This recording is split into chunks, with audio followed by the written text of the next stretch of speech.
সাংবাদিকসকলৰ আগত কথা ক'লে সিলেক্টেড পোৰ্শন এটা কাটি তুলি দিয়ে, ফলত দেশত বেয়া পৰিৱেশো সৃষ্টি হ'ব পাৰে। সেইকাৰণে এই ঘটনাটোৰ সম্পৰ্কত মই যি ক'ব লাগে ফেচবুকৰ জৰিয়তে ক'ম, যাতে গোটেই অসমৰ মানুহে কথাখিনি একেলগে শুনিব পাৰে।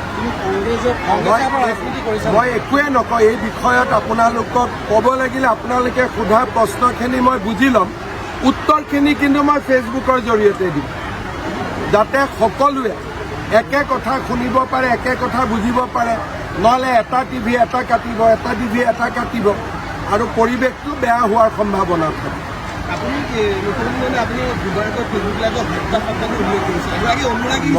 মই যি ফেচবুক লাইভত মই যি কৈছোঁ সেইটোৱে, আৰু এইটোৰো উত্তৰ যদি কিবা দিব লাগে মই ফেচবুক লাইভতে দিম।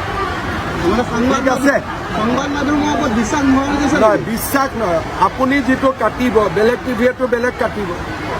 দেশৰ জটিল পৰিৱেশত কমিউনিকেশ্যনৰ ছিষ্টেমটো বেলেগ হ'ব লাগে, ৰাইজৰ লগত ডাইৰেক্ট হ'ব লাগে।